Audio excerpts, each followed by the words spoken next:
Bienvenue à votre magazine de prédilection Kiosque, ce magazine qui analyse l'actualité politique en République démocratique du Congo. 4 invités dans ce studio.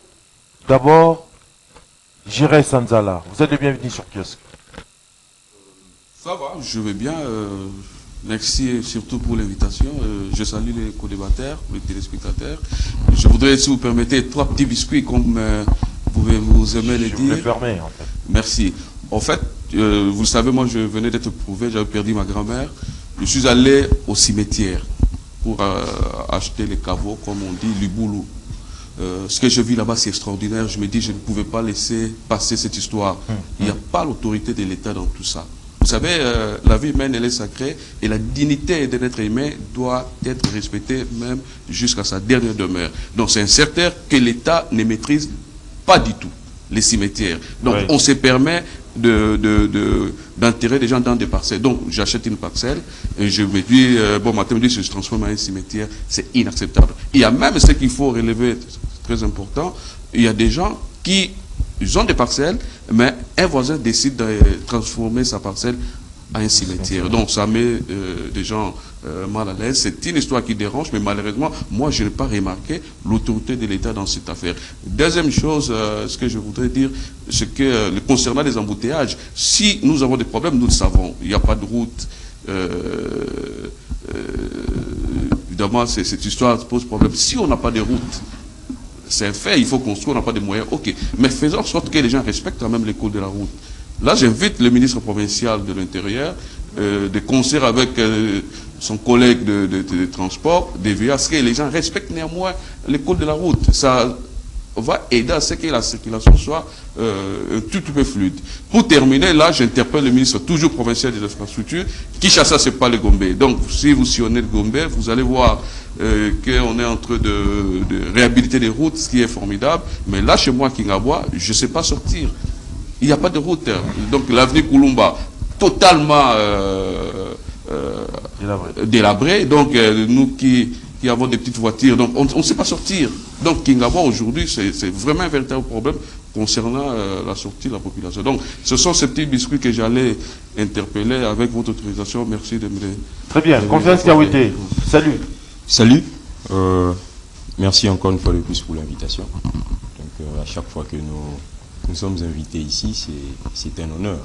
Mais je veux me joindre à ce qu'a dit ici Maître Giresse. C'est que moi, à un certain moment, je pensais que le problème de la route n'était que le nôtre, c'est-à-dire dans notre quartier, dans notre environnement. Très souvent, je passais ici et même dans différents plateaux pour interpeller en ce qui concerne le rond-point YOLO médical. Mais ici, je constate que la situation est généralisée. Donc, certainement, j'en profite également pour inviter nos autorités à assurer cette responsabilité-là, à résoudre pratiquement ces problèmes-là, parce que ça impacte à tout le monde. Très bien. Salut. Merci beaucoup pour l'invitation. C'est aussi une occasion pour saluer les co-débatteurs qui se sont présentés, avec espoir que nous allons contribuer à l'édifice de notre pays. Comme vous le savez, la République démocratique du Congo a besoin d'intelligence, des analyses, pour trouver vraiment les problèmes sur la table. Alors, j'aimerais légèrement, à l'occasion que vous m'avez donnée pour parler légèrement sur un projet de loi défendu hier par le ministre de la Justice, le projet de loi portant création des tribunaux pénals, économiques et financiers, ainsi que le parquet national économique. Oui. Situation, à notre humble avis, et nous craignons, parce que c'est légèrement en contradiction avec les textes qui existent en République démocratique du Congo, le droit pénal qui est là. On n'a jamais revisité l'aspect, et aujourd'hui on va apporter l'autre aspect. Est-ce que l'indépendance du ministère public, tous ces magistrats-là qu'on a placés, quel sera leur travail? Et les parquets ou les tribunaux que vient à peine de créer, ça viendra pour répondre aux problèmes que les structures existent déjà. Donc voilà un peu la difficulté. On cherche à innover, mais on risque d'innover dans les néants pour affaiblir déjà l'action du pouvoir public qui est là. Donc, à mon humble avis, je ne pense pas que, même si on est accepté, on va continuer à à faire la sensibilisation pour ne pas faire passer ces projets qui vont à l'encontre même de ce qu'on dit en droit de la tradition juridique, même en ce qui concerne la doctrine. C'est vraiment un problème sérieux. Il faudra que les Congolais se réveillent face à certaines propositions qui risquent de compromettre même la force et la viabilité de certains textes. Mais la loi a été jugée recevable et envoyée à la loi est jugée recevable, mais vous savez que la loi, il y a une autre loi qui existe. Oui. La loi pénale est là.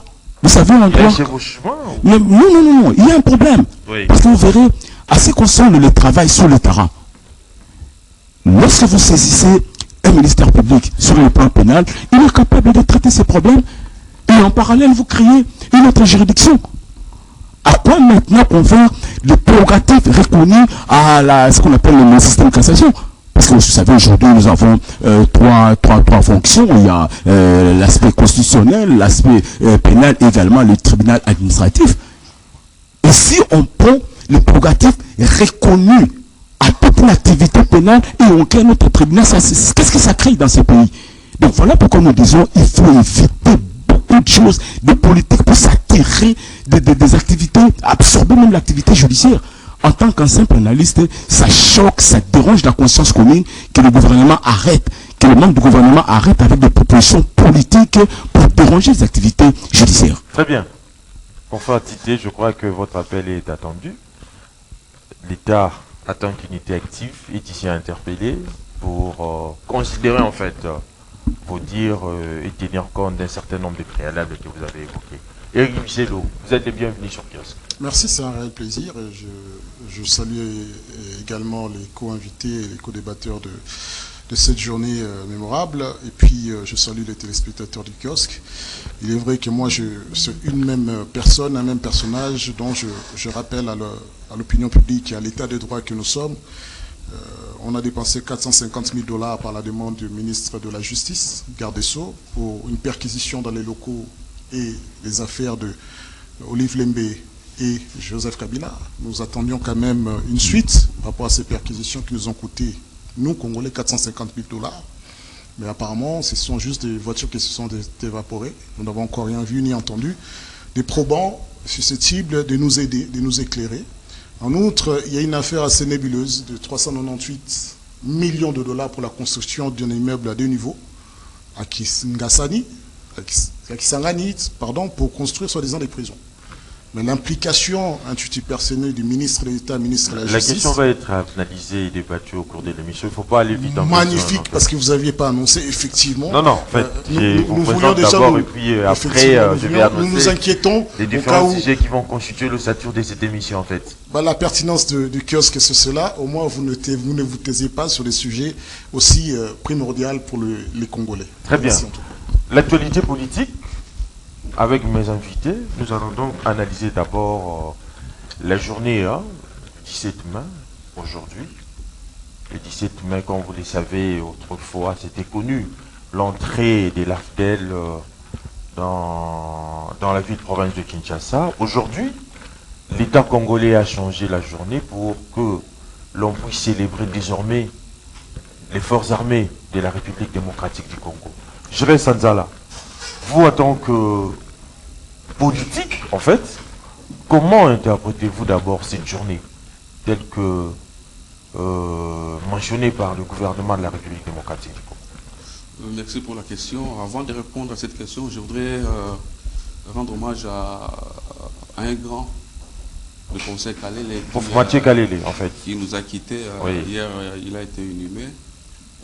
C'est vraiment un héros, comme d'aucuns disent, on ne remplace pas un héros pour le succès, donc continue le combat. Donc je voudrais, à travers ce micro, lui rendre un hommage et puis lui rassurer qu'il est parti, mais ses idées restent. On va continuer le combat. Pour répondre à votre question, le 17 mai, c'est le début des malheurs de tout un peuple.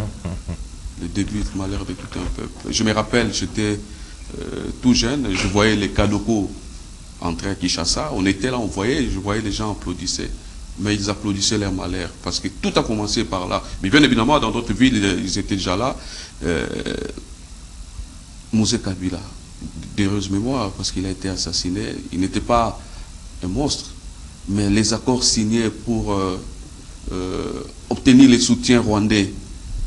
C'est ça le problème. Donc aujourd'hui, on devait vraiment réfléchir dans des salons pour voir comment les Congolais peuvent s'organiser pour sortir de ce qui nous a été apporté le 17 mai. Donc à travers ces jours, nous avons vu des Rwandais nous diriger. James Kabarebe et bien d'autres. C'est le 17 mai. On a vu Mouzé encadré par les Rwandais, les systèmes de renseignement dirigés par des Rwandais, les pays infiltrés. C'est aujourd'hui. Donc c'est un jour très malheureux pour les Congolais, donc je ne dois pas m'attarder sur ça, mais je pense que c'est un jour, on a transformé la journée du soldat congolais. Bon, pour quelles implications, je ne sais pas, mais s'il faut célébrer le soldat congolais, formidable, mais pensez à valoriser les soldats, pensez à mettre les soldats dans des conditions lui rassurant un travail accompli. On pose la question, comment est-ce qu'on doit organiser l'armée? Ça, c'est une question qui revient assez souvent. Organiser l'armée, je l'ai dit sur votre plateau plusieurs fois, encadrer les militaires, mieux les payer, mieux les équiper, mieux les former. Il n'y a que 4. Donc, pour moi, pour Chité, c'est une journée que les Congolais devaient en tout cas remémorer le début de leur malheur. Parce que c'est ce jour qui a permis à ce que Kinshasa tombe et que les institutions tombent. Finalement, les pays soient infiltrés au plus haut niveau par les Rwandais et bien d'autres étrangers. Très bien. Commissaire Siawite, je reviens à vous. Vous avez suivi l'argumentaire de Jiré Sanzala.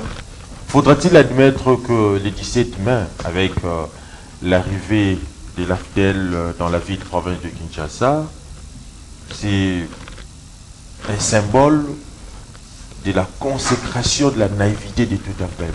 Parce que, comme l'a mentionné Jiré Sanzala, il y a eu l'infiltration a commencé par là, mais également les étrangers ont commencé à nous diriger.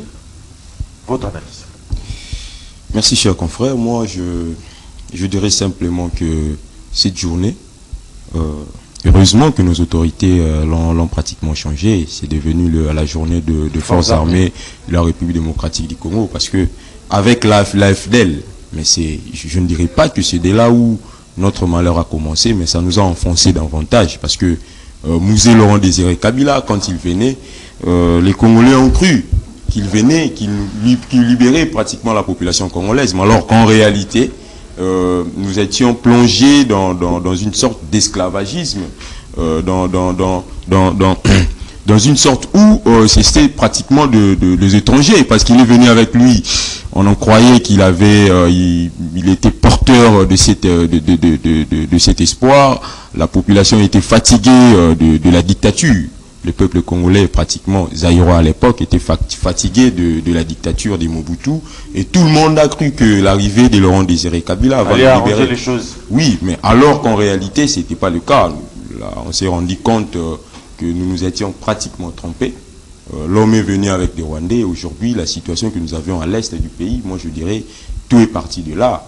Parce qu'il avait signé des accords inacceptables. Des accords nocturnes qui aujourd'hui nous plongent dans une situation où plus de 10 millions de nos compatriotes sont tués. Mais entre-temps, il y a d'autres choses qui se font là-bas. Entre autres, il y a des viols, il y a vraiment des crimes qui se font là. Donc c'est de là que tout est parti.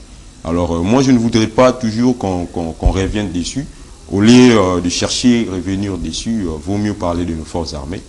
Nos forces armées qui se battent pratiquement, qui ont montré ou qui montrent réellement de la volonté. Ils ont de la volonté de défendre la patrie malgré les difficultés qu'ils ont.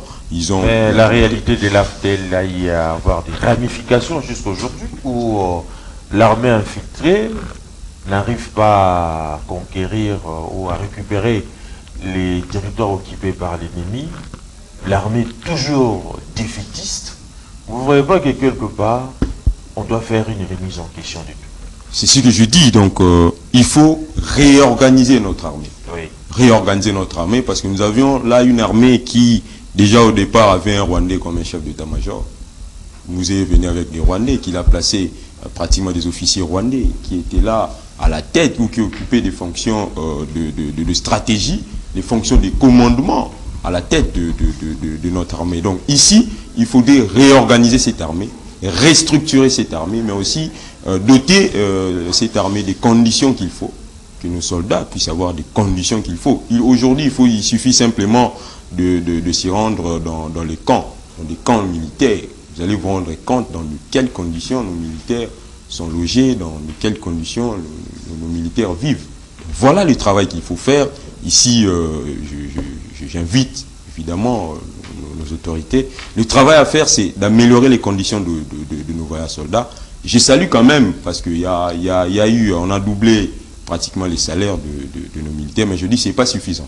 Cela ne suffit pas. Au-delà de ça, il faudrait mettre le militaire dans des conditions, dans des bonnes conditions, que le militaire, parce que ceux-là, malgré les difficultés, ils défendent toujours la nation. Très bien. Ils défendent toujours la nation. Donc il faudrait le mettre en tout cas dans de très bonnes conditions. Et je pense réorganiser notre armée, essayer d'écarter pratiquement tous ces infiltrés avec les temps. Je pense qu'on pourra vaincre la guerre à l'Est. Éric Visselo, faudra-t-il admettre que l'entrée des LAFDEL dans la ville province de Kinshasa, surtout pour chasser l'ancien président Maréchal Mobutu, est à la base de tous les maux dont souffre le pays aujourd'hui? Ce serait ignorer l'histoire, ce serait tronquer l'histoire, c'est une falsification de l'histoire déjà de dire aujourd'hui que c'est la journée des forces armées de la République démocratique du Congo, parce que les soldats, ou bien les hommes en armes, les enfants en armes qui ont libéré ce pays de la dictature, n'étaient pas des forces armées de la République démocratique du Congo. Et que cette période, qu'on l'accepte ou non, c'était une période charnière pour une nouvelle génération, pour la libéralisation, pour la démocratie, c'était un pas en avant. Effectivement, c'est quand même assez c'est drôle, sinon ironique, de faire un procès du musée, Laurent Désiré Kabila, comme s'il avait organisé, un tant soit peu, cette avancée des armées rwandais, ougandais, burundais vers l'Est de la République démocratique du Congo, alors que c'était déjà préparé depuis les États-Unis et avec des Américains. Quel poids... Mais à travers une personne interposée pas qui du tout. musée, en fait. Ce n'est pas à travers lui, non. C'est qu'il s'est imposé. Parce que l'avancée se faisait avec ou sans lui. Il s'est imposé parce qu'effectivement, il a remarqué que je ne pouvais pas, en tant que patriote, au regard de son combat et de ses aspirations, laisser à l'abandon un peuple qui, d'avance, il avait conscience qu'il était trompé. Donc nous avons vu d'ailleurs, quelques temps après, Etienne Tshisekedi aller s'accoutoyer avec le Rwandais, ça ne posait pas problème, alors qu'il y avait déjà des morts. Alors voilà, il ne faut pas tronquer l'histoire, et il faut quand même être responsable, et l'histoire s'enseigne telle qu'elle pour qu'on en tire des conséquences. Les conséquences. Mais il faut aussi tenir compte de la vision, de la conception d'Etienne Tshisekedi vis-à-vis de son alliance avec le Rwanda, et les contextes également. Oui, il voulait être en première ligne politiquement. C'était des intérêts privés, ce n'était pas des intérêts de la République démocratique du Congo. Donc soyons clairs là-dessus, le meilleur juge c'est l'histoire, et le temps démontre effectivement que Etienne Tshisekedi n'avait pour seule visée que se retrouver dans le précaré du pouvoir. Et ça n'a pas réussi. Jusqu'à ce que même avec le fils, Joseph Kabila, quand il s'est approché de Bemba, Etienne Tshisekedi se sentait écarté, il a préféré s'approcher du Rwanda. Donc il ne faut pas tronquer l'histoire, il faut rester dans la vérité. La chose qu'en est qu'aujourd'hui, les hommes politiques congolais n'ont pas tiré les conséquences, puisque c'est le même schéma qui s'est répété. Pourquoi ça s'est répété? Parce que le pouvoir central n'a pas su réagir en conséquence et favoriser une cohésion nationale, favoriser une république démocratique forte avec une armée conséquente, favoriser le vivre ensemble, la communauté intranationale. Et les conséquences en est que dans un moment aussi où les hommes politiques favorisent d'abord leur propre ventre, leur propre poche, ils abandonnent l'entièreté du territoire national à qui peut, à celui qui a la force, celui qui a les armes. Il ne faut pas s'apitoyer aujourd'hui et juger de manière tout à fait honteuse Laurent Désiré Kabila de nous avoir libérés, tant soit peu, de ce que nous vivions. Parce que moi, je me souviens effectivement comment mes aînés, mes grands frères, mes oncles étaient traqués par le temps de Mobutu parce qu'ils avaient l'audace de demander la démocratie, de demander la liberté d'expression. Où le fils de Joseph Kabila et de Joseph Mobutu abattait sommairement les Congolais, les Aïros à l'époque. Donc cette page est tournée. chacun doit être jugé à l'aune de ses actes. Mais cette lutte, on doit les reconnaître à une personne, qui est Etienne Tshisekedi. Quelle lutte? La lutte sur... Ça sera encore une erreur, c'est dire que les 13 venez parlementaires, d'aborder. c'est Etienne Tshisekedi. La lutte des 13 parlementaires, c'est pas Etienne Tshisekedi. Et la lutte, effectivement, vous voulez symboliser à travers une personne, c'est la lutte de tous les Congolais, de la jeunesse des Congolais, ceux qui sont partis, ceux dont on interdit de rentrer dans les Éric îles. Wisselo. Ceux Il y a eu dont on quand même un interdit. leader, Moi, je vous en fait. parle de l'histoire. Oui. Moi, je vous parle de l'histoire, je ne parle pas des individus. Les individus, ils ont brillé par rapport à leur propre comportement. Et moi, je vous dis, le comportement de ces étudiants dont on a fermé les universités et qui sont partis à l'armée est un exemple. Et il y en a comme ça. Opération Lititi Mboka. Vous pouvez donner autant des opérations de manière momentanée et qu'effectivement des leaders aient émergé, mais ce sont des leaders, parce que si vous voulez me parler d'une histoire, moi je vous dirais, écoutez, moi je me souviens des martyrs qu'on a pendus ici, à cause de qui? Qui a défendu cela? Voilà, l'histoire veut juger, et sévère, l'histoire est froide et juste en conséquence des actes qu'on pose. Donc ici, quand on parle de 17, mais soyons conséquents avec nous-mêmes, il faut glorifier nos héros. Laurent Désiré Kabila reste un héros intouchable au regard de son courage, à l'égard non seulement des envahisseurs parce qu'il avait conscience, parce qu'il était faible, mais également de son courage de nous avoir réveillés, de dire voilà ce qui se passe dans notre République démocratique du Congo. Parce qu'on était à Kinshasa, mais ce qui s'est passé, parce que c'était pas nouveau ce qui se passait à l'Est, hein. Sauf qu'avec le temps, nous avons pris conscience, nous avons pris connaissance. Mais ce qui se passait s'est déroulé. Les Congolais à l'Est mouraient quotidiennement. Et effectivement, nous ne pouvions pas supporter que, sous prétexte de n'être Hutu, on pouvait être massacré et alors qu'on est réfugié en République démocratique du Congo. Soyons fiers de ce que nous sommes, soyons fiers de nos valeurs, Très bien. mais ne tronquons pas l'histoire. Chers confrères d'idées, faudra-t-il admettre que Mouzé Laurent Désiré Kabila a effectivement libéré les Congo et ces jougs dictatoriales du maréchal Mobutu? Moi, je crois qu'il faut faire très attention avec des affirmations lorsqu'on présente un concept aussi sacré comme la libération. C'est pas aussi facile de dire que vous libérez la conception, vous libérez une vie, vous libérez une nature. Qu'est-ce qu'on a libéré? Ok? Ce qui est vrai, c'est que les gens étaient fatigués avec le pouvoir de Mobutu, avec un système qui était sensiblement dictatorial, et Mobutu ne voulait pas s'ouvrir. Ok? Voilà pourquoi j'ai M. Kéry qui dit on ne vient pas parler des hommes, on doit plutôt tirer des leçons. De l'histoire, en fait. Mouzé est venu parce qu'on était fatigué de Mobutu. Mais qu'est-ce que Mouzé a posé comme acte pour qu'aujourd'hui qu'on dise que le Congolais a changé? Non. Mouzé est venu, oui, avec un pouvoir venu de l'Est. Vous avez senti par moments le même Rwandais, tous ces... Les pays voisins de la République démocratique du Congo cherchaient à voir comment on va fragiliser la RDC, les Zaïres actuels, les Zaïres du temps passé. Donc moi je pense que quand on célèbre une journée comme le 17 mai, il faudra que tous nous puissions comprendre est-ce que les objectifs que les libérateurs entre guillemets s'étaient donnés ont atteint l'air réellement point de satiété. Ce sont des questions qu'on se pose. Aujourd'hui, il a dit, on a la tendance de revenir encore, simplement parce que le pouvoir de l'État n'est pas bien encadré. Pourquoi est-ce que les gens rentrent toujours en rébellion? Est-ce qu'on se pose souvent cette question? Pourquoi est-ce qu'on ne peut pas laisser le texte juridique travailler à la place des intentions des gens? Je prends un exemple banal. Aujourd'hui, il y a bras de fer, même si cela ne se manifeste pas aux yeux comme ça entre l'Assemblée nationale et la présidence de la République. Oh. L'avenir de la nation, Oui. la présidence de la République a la tendance de discuter sur ce qu'on appelle le minerai stratégique de la République démocratique du Congo sans l'aval du Parlement. Ils ne sont pas au courant. Je dis c'est très dangereux parce que vous voulez toujours placer en profil les hommes. Ah, c'est Tshisekedi, c'est Kaméré. Arrêtons cette histoire parce que je vous avais dit autrefois là quand je suis passé par ici. C'est Kabila. Nous n'avons pas besoin d'avoir des hommes forts. Laissez les institutions travailler. Ça, c'est bien. Vous comprenez? Oui. Aujourd'hui, les Américains, vous savez ce qu'ils ont fait avec les Zelensky. Donc, on les met, il était face au président de la République, face au secrétaire d'État. Après, il a dit non. De retour, on a dit, monsieur, tu as signé votre acte de mort. Mettez l'intervention des Européens. Et les États-Unis ont tenté d'abord pour voir si réellement les Européens pouvaient être forts. Avant de commencer avec l'Europe, il faut faire avec la Chine.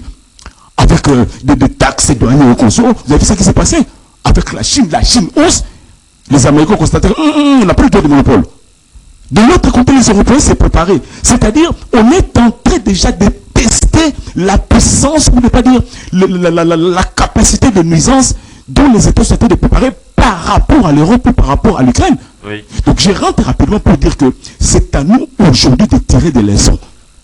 Aujourd'hui, nous sommes en face des rébellions. Oui. Pourquoi des rébellions? Simplement pour la simple raison que nous n'avons pas bien géré ce qu'on appelle la puissance, la structure de l'État. Les gens se confondent avec eux et l'État. On peut arrêter comme on veut, de l'autre côté on peut faire ce qu'on veut, et ça crée des frustrations. Les frustrations, ça crée des rébellions, des contestations, la colère. On organise des élections, je l'avais dit ici sur votre plateau. Tité, lorsque le pays a choisi pour de voie démocratique en fait a envie d'accéder au pouvoir, et que quelque part, à cause des frustrations, les gens prennent des armes pour combattre le pays. Vous ne voyez pas que face à cet état des choses, il faudra aussi une prise de conscience politique indispensable. Quand vous parlez de prise de conscience, ça commence par qui? C'est qui gère, c'est vous le locataire, c'est vous le baba. Le père est appelé, vous savez, en droit, c'est qu'on dit gérer un bon père de famille. J'aime beaucoup parler du droit. Ok? Oui. Tout à l'heure, là, j'ai évoqué. Le texte est là, les gens sont là, mais Moutamba revient avec un projet de loi. Pour faire quoi? Pour fragiliser l'action des magistrats. Tout cela, c'est que ce sont des fissures. Je te dis la vérité. Oui. Si on veut bâtir une république, pour que demain nos enfants n'aient pas de problème, parce que nous, c'est déjà une génération sacrifiée, mais on doit faire un effort. 17 mai est arrivé. Mosé arrive. Oui, bah, les gens ont marché. Mosé a tenté, mais ça n'a pas marché. Et après Mosé, qu'est-ce qui s'est passé? C'est Joseph Kabila qui est là. Il a tenté quand même d'établir l'ordre national, l'ordre public. Mais ce n'était pas aussi facile. Kabila est parti. Aujourd'hui, nous avons Tshisekedi. Mais Tshisekedi, la première des choses, il y a d'abord ce qu'on appelle des coups de pain institutionnels. Vous avez vu avec nous ici, en pleine législature, les parlementaires changent de camp, Ce sont des violations flagrantes. Je te dis, ça fait mal dans l'âme. Ceux qui ont fait le droit pur. Laissez le droit travailler. Laissez le droit régir le fonctionnement d'un État. Je ne suis pas contre le gouvernement. Mais je te dis que tout cela, ça porte quoi? Aujourd'hui, maintenant, nous sommes en plein débat. C'est-à-dire qu'on célèbre, d'une part, la libération, l'armée et consorts. D'autre part, on doit lever les immunités de Kabila. Non, c'est ça. On va en parler. Ouais. Donc, pour chuter rapidement, pour ne pas déranger votre temps, je pense qu'en célébrant cette journée, il nous est important, d'humaniser, j'insiste bien, les hommes en uniforme. Très bien. Aujourd'hui, tu sais qu'il s'est bâti, il le ramène de 100 à 200 $. Très bien. Mais ce n'est pas encore tout. Que tu sais qu'il fasse encore un effort, et il peut le faire. Avec la nouvelle loi sur la programmation militaire, si vous suivez très bien, il y a la bonne volonté, oui. Mais ça ne suffit pas. La réalisation. Voilà pourquoi je demande à tous les analystes qui sont avec nous, le peuple congolais, que nous soyons exigeants. Lorsqu'on dit ça, pour Kangamanengo, pour que cela se réalise. Parce que si vous ne le faites pas, vous sentez déjà les tentatives de détournement, oui, alors, pour éviter toute cette histoire, que les Congolais soient très exigeants vis-à-vis de ceux qui le gèrent. Très bien, changeons de registre. Parlons cette fois-ci de cette actualité qui défraie la chronique en ces moments. C'est la décision du Sénat hier sur la levée ou non des immunités des anciens chefs de l'État, Joseph Kabila Kabange. Eric Jéré Sanzana, je commence par vous. Réunis pour débattre hier, les sénateurs ont échangé dans une atmosphère tendue.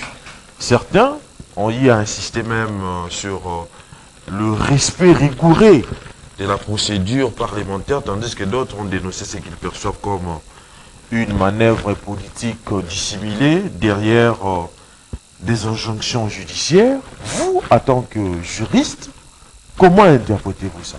Merci pour la question. Je voudrais rapidement revenir sur ce que... Vous n'avez que 2 minutes. Oui, merci. Oui. Ils ont eu beaucoup plus de temps. Oh, c'est vrai ça? Oui. En fait, je voudrais rassurer l'ami parce qu'ils évoquent des questions des droits. Bon, je suivais, je voudrais vraiment me rassurer sa qualité de juriste. Je me rends compte qu'il n'est pas mais ils s'intéressent aux questions des droits, ce qui est formidable aussi. En fait, la problématique de proposition de loi déposée par le ministre Moutanda, ça ne va pas fragiliser les magistrats, sur le temps que les magistrats, en tant que ministère public, ils ont la plénitude de l'action publique. Le ministre de la Justice donne que des injonctions positives de poursuite. Donc, il ne peut pas demander à un magistrat d'arrêter de poursuite. Poursuivez, lui, il le peut. Bon, évidemment, je parle sous le contrôle des juristes qui sont... Et quand c'est là, c'est de la levée des boucliers des magistrats, en fait. Attendez, je termine. En fait, cette proposition de loi, on sait tout simplement, on veut se conformer au système français. C'est le système français. Vous savez, quand vous allez en France, ils ont des juridictions de l'ordre judiciaire, bien entendu, des juridictions constitutionnelles aussi, administratives, mais ils sont des parquets financiers. Donc, c'est le modèle français que le ministre Moutamba, il veut faire asseoir ici. Bon, c'est là, lui, il voudrait dissuader tout ce qui détourne les finances de l'État, dans les deniers publics. Donc, c'est un modèle français, mais on est en train d'étudier. Je crois que son application ne va pas acter les dispositions antérieures. Je voudrais rapidement aussi relayer ce qu'a dit notre ami pour le musée. C'est une minute. Oui, mais c'est important ce que je veux dire. Oui. On ne doit pas dédouaner le musée. J'ai beaucoup de respect pour lui. C'est ce qu'on a vécu. Il a sa part de responsabilité. C'est vrai, il nous a libérés. D'accord. Mais on avait besoin de cette liberté, on ne voulait plus de Mobutu. Mais pas n'importe quel prix.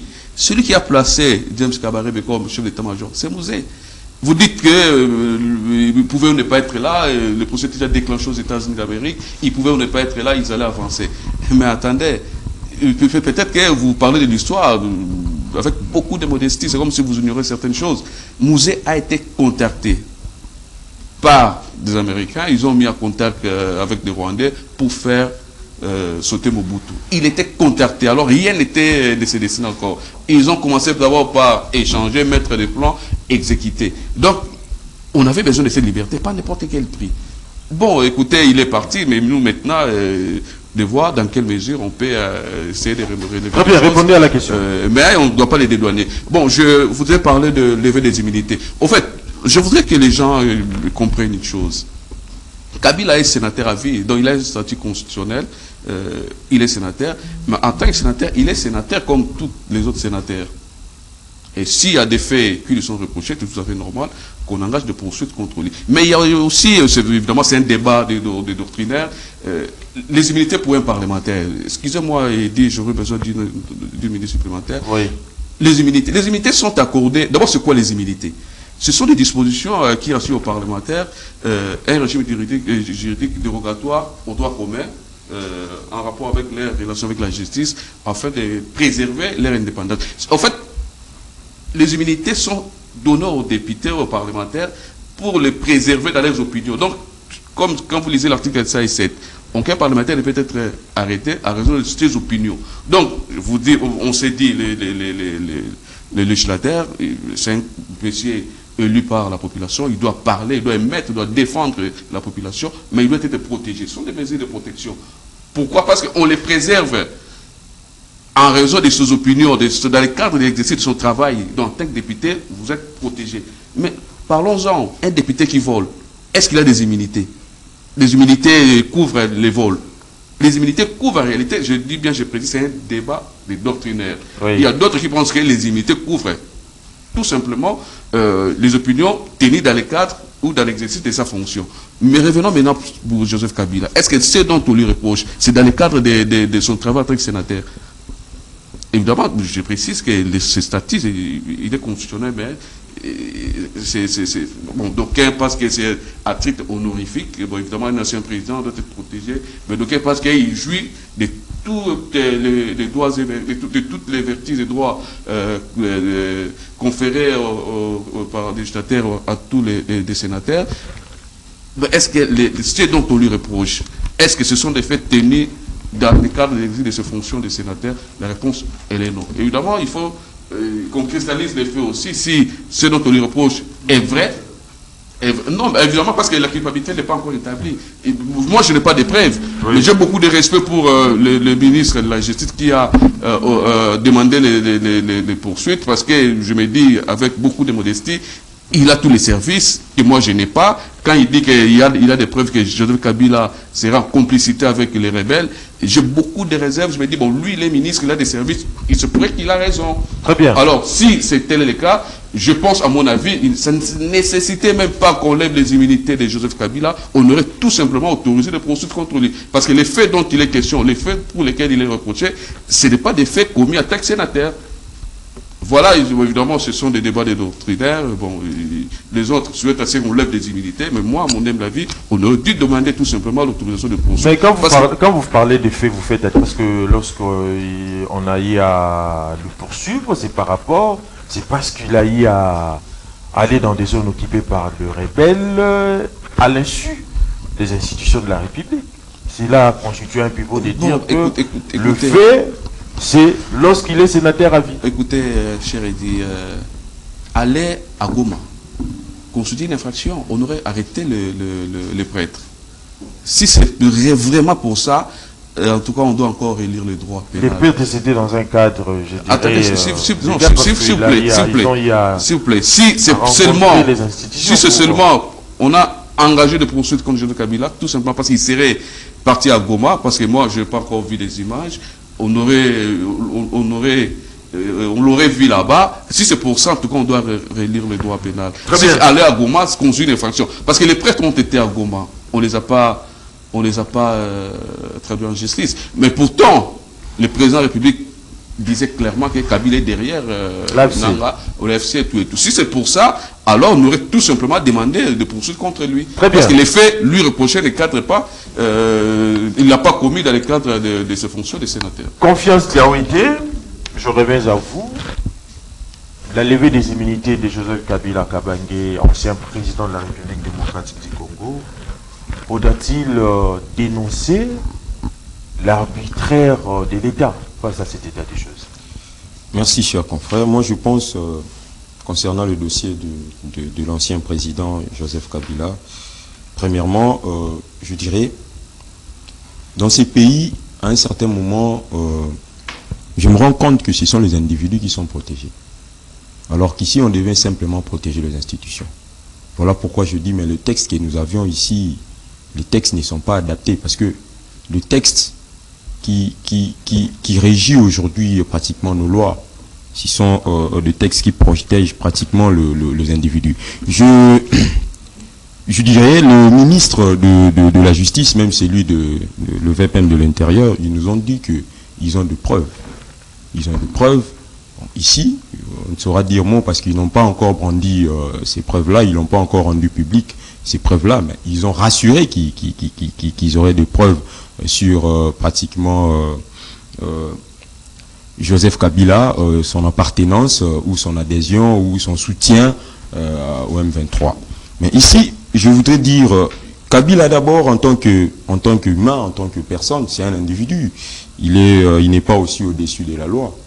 S'il faudrait les poursuivre, respecter simplement, pratiquement la procédure. Parce que hier, là, on a vu qu'il y a eu un autre point qui a été soulevé pendant le huis clos. Ce sont pratiquement des informations que nous avions eues. Mais quand les cas sous examen divisent sur la procédure à suivre, si les autres estiment qu'il faudra la tenue d'un congrès pour enlever les immunités de Joseph Kabila, les autres estiment que, en tant que sénateur à vie, on devait examiner les réquisitoires tels que proposés au niveau du bureau pour analyser et statuer sur les cas. Le problème ici est que les deux partis, c'est-à-dire ceux qui pensent qu'il faudrait pratiquement se réunir en congrès et ceux qui pensent qu'il faudrait directement demander pratiquement la demande de poursuite contre Joseph Kabila, ils se basent au texte. C'est là où je dis que le texte même de la République, à un certain moment, se contredisent. Donc ici, il faudrait simplement avoir pratiquement des textes qui vont nous aider à aller dans la même direction ou dans une même direction. Parce qu'ici, ceux qui évoquent pratiquement l'article 224 du règlement intérieur qui a été évoqué, le règlement intérieur du Sénat, n'avait pas été évoqué avant. Avant, on ne parlait pas de ça. Mais hier, pendant les huis clos, nous avions vu que le sénateur était pratiquement et complètement divisé. jusqu'à ce qu'ils ont abouti, ils ont mis en place, ils ont réussi à mettre en place pratiquement une commission qui doit statuer et donner les rapports dans les 70 ou dans les 72 heures qui suivent. Donc ici, je voudrais dire simplement que si réellement Kabila est coupable, ou les effets qui sont chargés contre lui est réellement réel, pratiquement, qu'on lui mette, ou qu'il parte en justice, qu'il soit jugé, et comme ça les juges vont apprécier. En tout cas, moi je ne suis pas contre, s'il a réellement le fait qui lui sont reprochés, très bien, ça, qu'il parte en justice. Joseph Kabila, poursuivi par... non, en fait, il y a une dépense pour lever ses immunités, il attend que sénateur à vie. Mais là où les bas blessent, c'est du fait que le statut des sénateurs à vie n'est pas un statut juridique, hein. C'est un statut honorifique.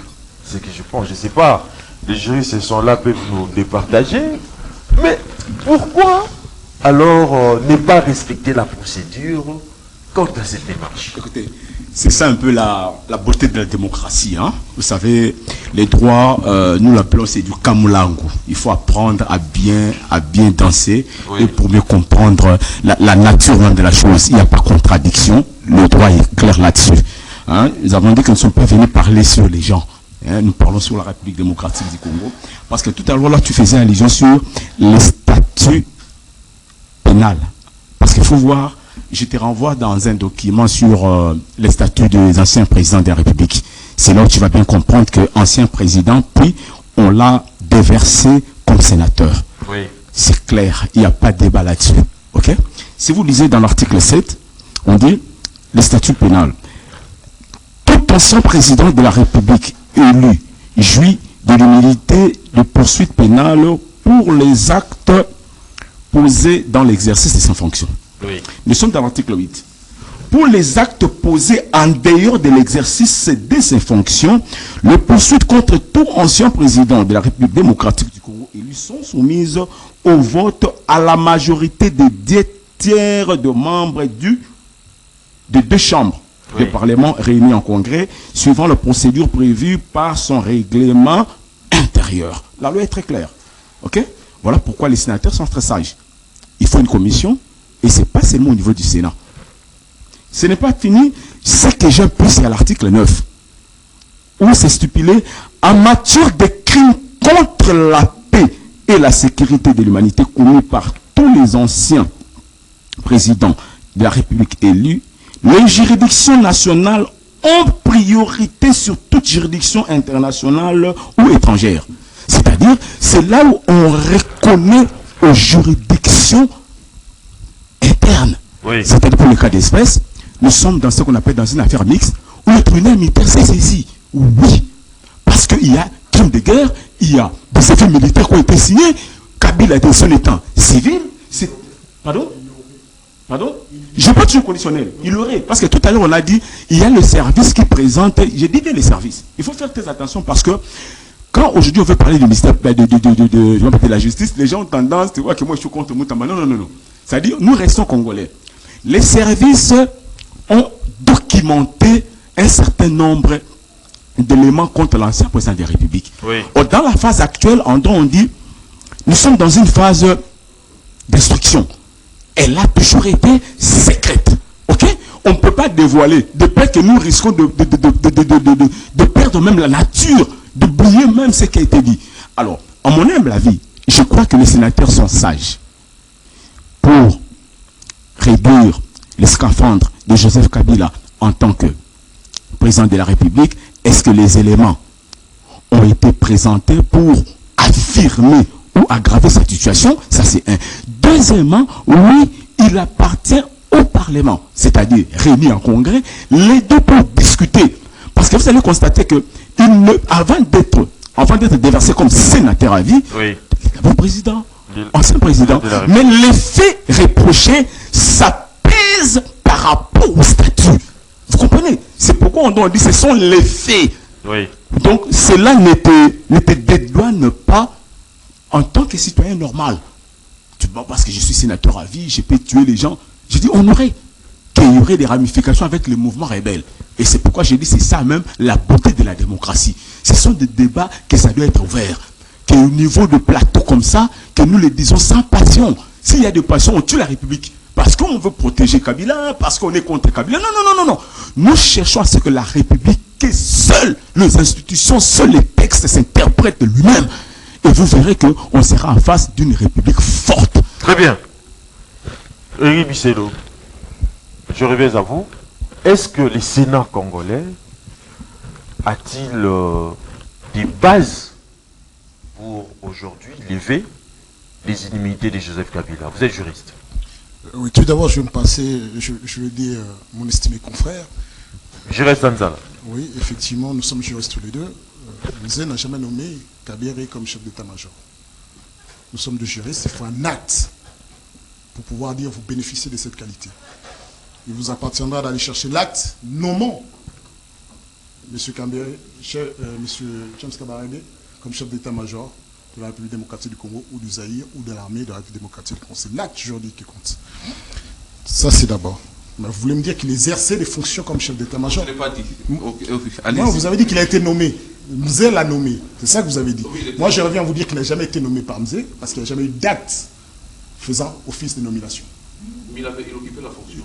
Je vous dis, il n'y a jamais eu d'acte de nomination de la part de Laurent José Kabila faisant de James Kabarebe. Ce que j'ai dit, il occupait la fonction. Nous sommes des juristes. Bah ouais.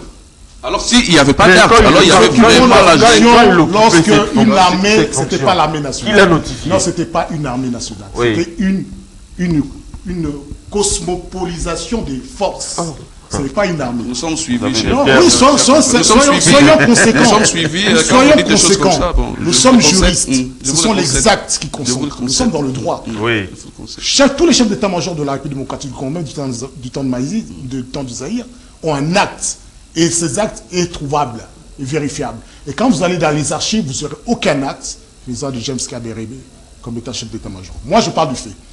De deux, vous avez fait un lapsus, je considère. Vous n'avez qu'une minute. Hein.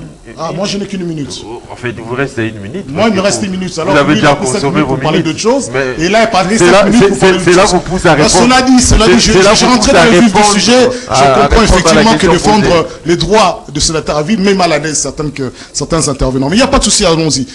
Il a dit que Joseph Kabila est un acteur ou bien un sénateur comme un autre. Ça encore, c'est faux.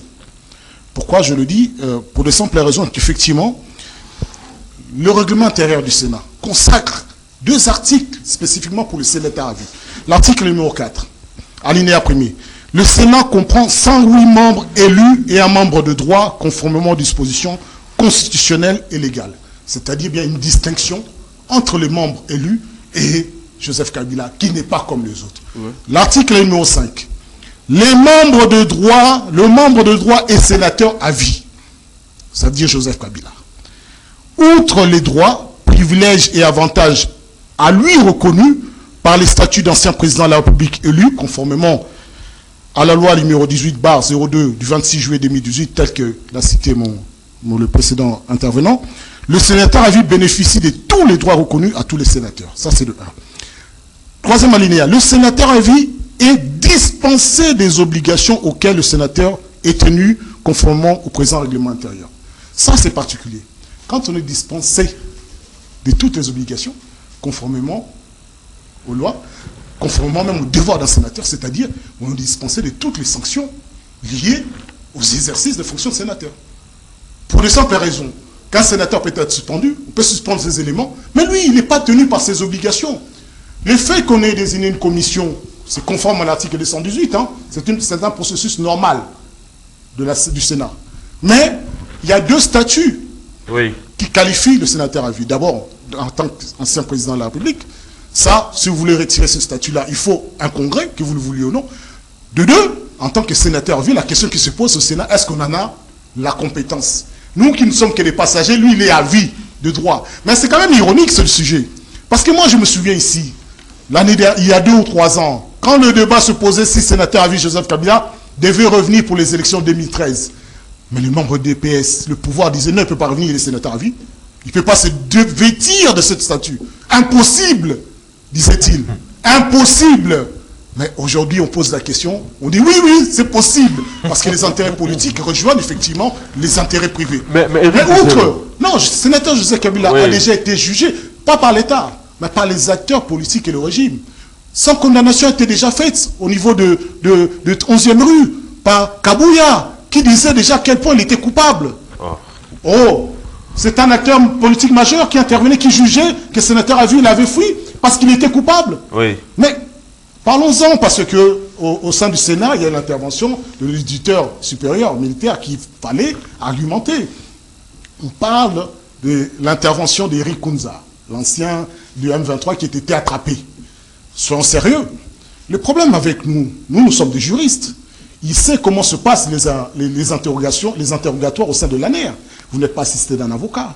Vous ne bénéficiez... Non, ne faites pas ça. Torturé, je sais. Oui, oui, effectivement. Donc merci de me rejoindre là-dessus. C'est-à-dire que les procès-verbaux contenus, ou bien déclarés devant les agences nationales de renseignement, n'ont même pas de sens. On impose ça à la justice et le juge ne dit plus droit, il dit ce que le PV dit.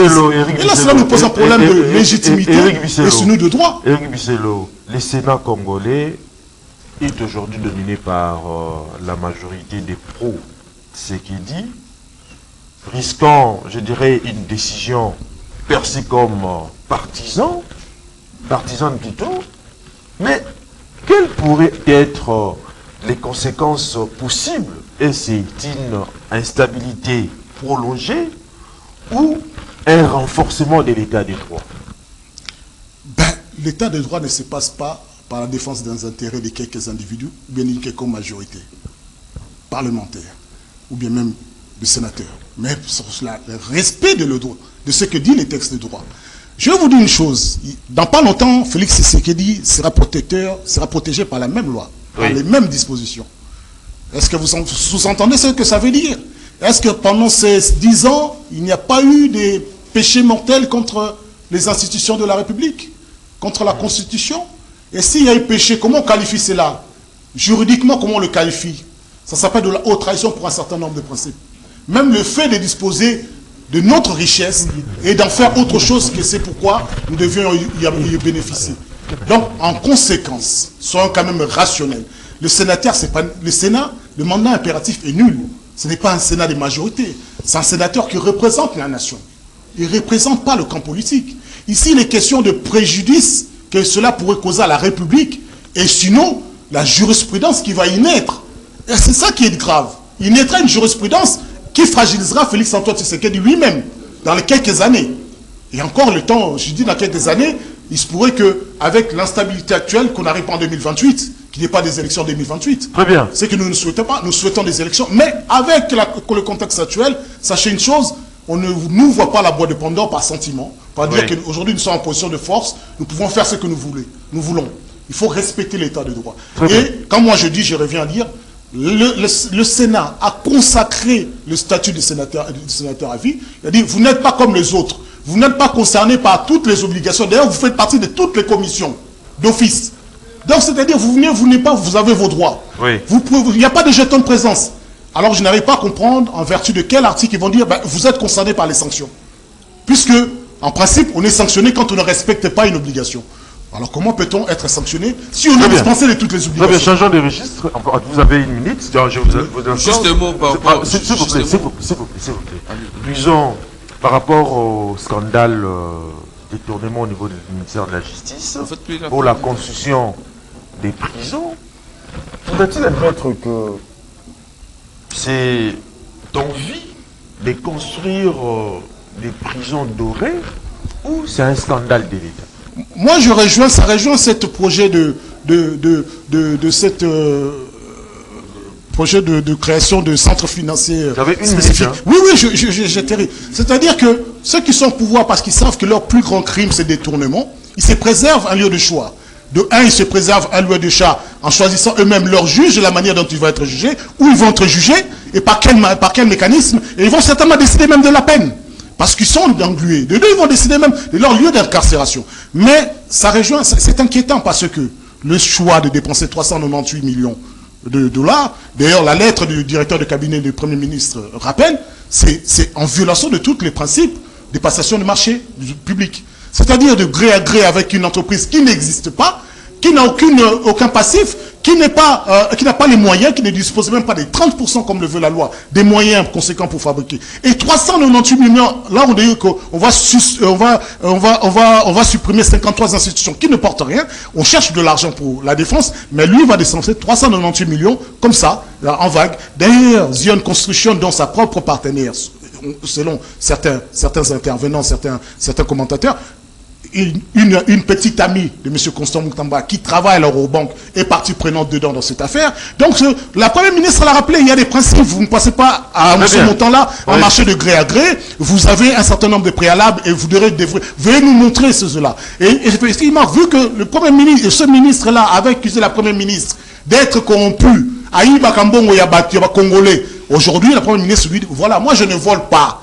Moi, je vous dis, respectez les mêmes principes, montrez que vous avez les mains blanches. Et nous attendons effectivement on a cru entendre que le parquet pour la Cour de cassation s'est saisi de l'affaire. Il a demandé la levée d'immunité de Constant Moutamba. J'espère que là, il y aura diligence, là, il y aura respect des principes de droit, et qu'on va entendre ce monsieur qui veut s'échapper, se croit être la justice, alors qu'il n'est qu'un acteur politique dans le système judiciaire. Je reviens à vous. Vous avez suivi l'argumentaire d'Éric Bisselo. Peut-on parler de la prédation économique? Bon, écoutez, je pense que j'ai aimé la sagesse de notre Premier ministre, Madame Judith Suminwa, qui déjà à l'époque était contre cette procédure. Était contre la procédure lorsque Madame a dit, réagissant à la lettre du ministre de la Justice, Madame n'a pas fait allusion, elle a constaté, tout cela c'est pour faire voir comment la République doit en réalité marcher face à certains problèmes. Donc, à notre humble avis, moi je pense que ce qu'il faut faire vite, c'est de faire tout pour créer ce qu'on appelle des moments de protection de l'État, de protection de l'État, parce que c'est très très important, c'est vraiment important. Parce que vous avez vu, Moutamba, par moment, c'est considéré comme vraiment au-dessus de tout et comprenez un peu la suite de la situation. Donc aujourd'hui, j'ai aimé, Madame a réagi, bien avant elle, on a d'abord bloqué la procédure pour ne pas permettre à ce que cette histoire puisse être faite de cette manière. La procédure de gré à gré, oui, elle peut être légale, mais il faut avoir l'autorisation de l'autorité contrantante. Donc pour le cas d'espèce, c'est la Première ministre. Donc voyons voir ce qui va peut-être arriver. Très bien. Monsieur Juré Sanzala, je reviens à vous. En ligne de mire, le ministre de la Justice et garde son Constant Moutamba et les projets controversés de construction d'une prison destinée à désengorger la prison centrale de Makala. Vous, en tant que juriste, comment voyez-vous ces problèmes? Oui, merci. En fait, je voudrais dire un mot sur ce qu'a dit Éric Bisselo. Oui. Oui. Vous n'avez qu'une minute. J'ai une minute. En fait, les statuts des sénateurs à vie, d'anciens chefs d'État, ça ne peut pas conférer à son détenteur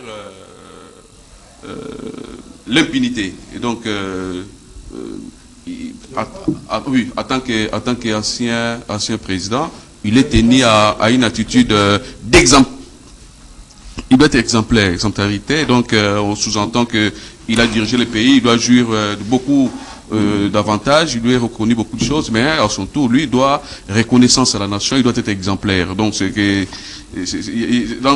il y a tout ça. En fait, là où je suis pas d'accord avec vous, quand vous dites qu'il est exonéré ou exempté de toutes les obligations, c'est normal. Tout simplement parce qu'il n'est pas tenu d'être là chaque jour. On ne doit pas reprocher à Joseph Kabila, ancien sénateur à vie, de ne pas participer à un tiers des séances, par exemple. Non, lui, il est sénateur, il peut ou ne pas être là, on sait qu'il est là. Donc, quand vous lisez la loi, vous le savez bien, il faut aussi tenir compte à l'esprit.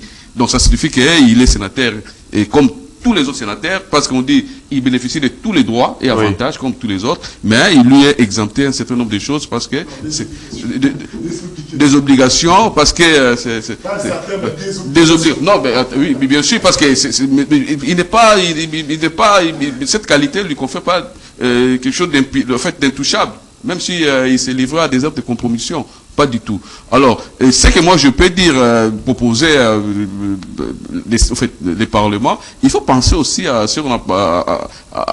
à une déchéance au cas où, de cette qualité, au cas où un ancien président s'est livré, s'est effectué à des actes liés par exemple à des crimes contre l'humanité, des rébellions, organiser mouvement insurrectionnel. Non seulement on peut lever des immunités, on peut même vous retirer cette qualité-là des sénateurs à vie. Donc, ce sont des choses qu'on peut proposer. Je reviens maintenant sur vous avez épuisé vos minutes. le Constant Moutamba. En fait, je serai beaucoup plus bref. C'est horrible. Je disais ici que Constant, lui, c'était le populisme tout simplement.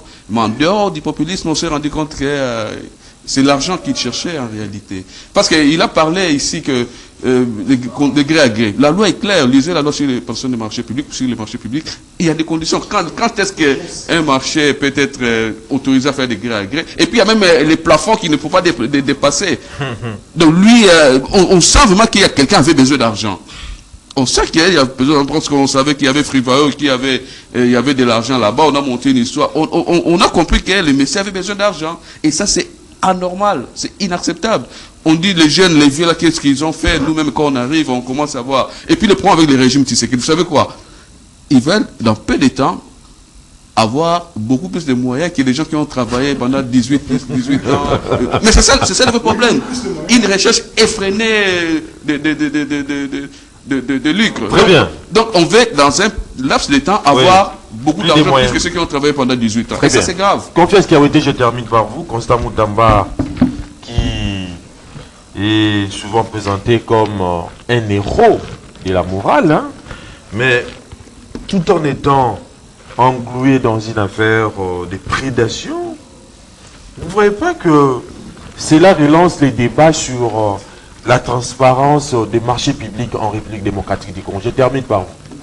Merci, cher confrère. Moi, la question que je me pose, essaie de savoir, mais jusqu'à quand nos autorités n'auront pas peur pratiquement d'être soupçonnés de détournement? Mais c'est simplement parce qu'il n'y a rien qui peut les inquiéter. Qu'est-ce qui peut inquiéter aujourd'hui un ministre de ne pas détourner l'argent? C'est rien. Il sait qu'il peut toucher à l'argent. C'est lui qui avait détourné hier là. Il circule librement. C'est lui-même qui a été dans le tribunal devant le juge, circule librement. C'est lui qui avait détourné, condamné, qui a été même en prison. Il circule librement sans pour autant purger plutôt la totalité de sa peine. Mais ici, moi je me dis, il est seulement question, nous devons verrouiller l'argent. Nous devons verrouiller l'argent du trésor public. Nous devons verrouiller l'argent des Congolais. Ils doivent avoir en place, nous devons mettre des textes qui verrouillent pratiquement, qui empêchent à une personne, à un compatriote ministre de pouvoir toucher à l'argent. Très bien.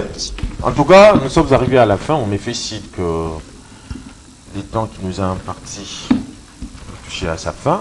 Je remercie vous, mes invités, hein, Eric Bissello, Tité, mais également Sanza Lagérès et Confiance Kiawete d'avoir répondu à notre invitation. Je remercie l'ensemble de l'équipe technique composée de Doudou Montiri, Bruno Nzinga, qui est venu en retard d'ailleurs, Christian Banzolo et les autres. Au nom de l'équipe technique et rédactionnelle du canal Congo TV, je vous dis donc merci de l'avoir suivi. Les prochains rendez-vous est donc pris à 18 h, mais d'ici là, portez-vous bien et bonne sur les programmes sur Canal Congo Télévision.